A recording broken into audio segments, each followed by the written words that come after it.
Result করিম সরকার বাংলাদেশী রক্ষক যে তুমি নিয়ালেন তোমার অঞ্চলত বনাই থাকা তই যেতিয়া আমচুত আছিলে আমচুটো গেলাই গেলা খাই শেষ কৰি দিলি আৰু এতিয়া কংগ্ৰেছত আহিলি এতিয়া কংগ্ৰেছখন যি অকণমান জিন্দা আছে কংগ্ৰেছটো একেবাৰে শেষ কৰিবলৈ তই এতিয়া কংগ্ৰেছত যোগদান দি দিলি गौरव गोगोई का सेनापति रेजाउल करीम सरकार को हम लोग असमिया मंच धिक्कार जनाते हैं। उसको यही बोलना चाहते हैं कि भाई तुम जो राजनीति करने के लिए उतरे हो शिवसागर में ये राजनीति तुम्हारा नहीं चलेगा। और अभी स्पष्ट भाषा আমি কব বিচাৰিছো যোৱাকালি এই 420 ৰেজাউল কৰিম সৰকাৰ বাংলাদেশী ৰক্ষক আমি স্পষ্ট ভাষাৰে কালি আমি ওয়াৰ্নিং দিছো আৰু আজি আমি তেখেতক আকৌ স্পষ্ট ভাষাৰে আমি কব বিচাৰিছো যে তুমি নিয়ালেন তোমাৰ অঞ্চলত বনাই থাকা আমাৰ ইয়াৰ শিৱসাগৰত বা উজনি অসমত তুমি চকু নিদিবা আৰু তোমাক মই কবলৈ বিচাৰিছো যে তুমি যোনদিনাখনি উজনি অসমলৈ আহিবা শিৱসাগৰলৈ আহিবা তোমাক চেণ্ডেল জোতা গেলা বিলাহীয়ে তোমাক পিটন দিয়া হ'ব স্পষ্ট কথা তই যেতিয়া আমচুত আছিলে আমচুটো গেলা গেলা খাই শেষ কৰি দিলি আৰু এতিয়া কংগ্ৰেছত আহিলি এতিয়া কংগ্ৰেছখন যি অকণমান জিন্দা আছে কংগ্ৰেছটো একেবাৰে শেষ কৰিবলৈ তই এতিয়া কংগ্ৰেছত যোগদান দি দিলি আৰু আটাইতকৈ দুখৰ কথা যে গৌৰৱ গগৈ ডাঙৰীয়াৰ উপস্থিতিত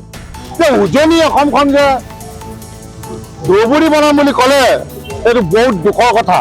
এইটো বহুত দুখৰ কথা কাৰণ কেলৈ গৌৰৱ গগৈ উপস্থিত গৌৰৱ গগৈ এষাৰ মাত দিব লাগিছিলে বা মাত মাতিব লাগিছিলে কিন্তু গৌৰৱ গগৈ আমি দেখিলো যে কোনো ধৰণৰ তেখেতে মাত নামাতিলে নিমাতে কৈ না বহি থাকিলে গতিকে আমি এটাই কথা ক'ব বিচাৰিছো যে এই ৰেজাউল কৰিম সৰকাৰ যে ধূৰ্ত ধুৰন্ধৰ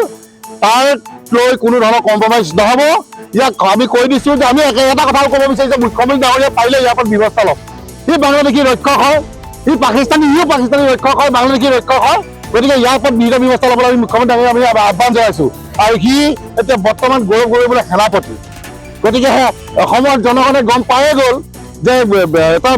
মিয়া বাংলাদেশীক যেতিয়া যে কংগ্ৰেছ দলে যেতিয়া এজন সলাই সেনাপতি পাতিলে গতিকে কংগ্ৰেছ দলটোৰ কি হ'ব এইটো আমি ইতিমধ্যে আমি অসমৰ জনগণে গম পাই গৈছো আৰু আটাইতকৈ দুখ লাগিছে যে স্বয়ং এজন আমি যাক বিশ্বাস কৰি আমি MP বনাই আমি পঠিয়ালো আৰু সেইজন MP আমি MP বুলিয়ে ধৰিছো তেখেতক কংগ্ৰেছৰ তেখেতে সভাপতি আমি বাদেই দিছো আমাৰ এজন MP নহয় তেখেতে থকা অৱস্থাত শিৱৰ কথা ক'লে তেখেতে এখন মাত নামাতিলে গতিকে আমি সঁচাকৈ সঁচাত ক'বলৈ গ'লে আমি উজনি অসমৰ সকলো জনগণে আমি মনত দুখ পাইছো এই কথাষাৰ আৰু অতি শীঘ্ৰে যদি ৰেজাউল কৰিম সৰকাৰে হওক গৌৰৱ গগৈক যদি মাপ বিচাৰিবলৈ নহয়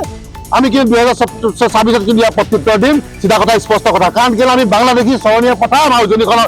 অসমখন হ'বলৈ দিব নোৱাৰো বাৰে বাৰে মিয়া আহিব মিয়া লেণ্ড বিচাৰিব মিয়া মিউজিয়াম বিচাৰিব পচলা কথা দিয়াব কিন্তু প্ৰয়োজন হ'লে দেই দেশতকৈ কিন্তু এইবিলাক ডাঙৰ নহয় বাংলাদেশী ডাঙৰ নহয় চিধা কথা স্পষ্ট কথা আজি আমি এই মঞ্চত আজি কিন্তু অসমীয়া যুৱ মঞ্চ আমি হকিয়াই দিছো অনাগত দিনত বা ভৱিষ্যত দিনত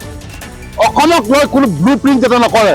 অসমখন চাৰখাৰ হৈ যোৱা কোনো ধৰণৰ তেনেকুৱা ধৰণৰ কোনো চিন্তা চৰ্চা নকৰে কাৰণলে অবৈধ বাংলাদেশী যিদৰে আমাৰ মুখ্যমন্ত্ৰী ডাঙৰীয়াই উচ্ছেদ চলাই আছে উচ্ছেদ চলাই যাওক আৰু যেনেকৈ বিতৰণ কৰিছে বিতৰণ কৰি যাওক তেখেতলোকৰ আগতো আছিলো এতিয়া আছো প্ৰয়োজন হ'লে এইটো কি কৰিম নেকি এইটো 420 যিটো খেদাখাৰ আহিলে কংগ্ৰেছলৈ তাকো পাৰিলে 40 তাক উচ্ছেদ কৰিবৰ বাবে আমি অসমীয়া সমাজত দাবী জনাইছো।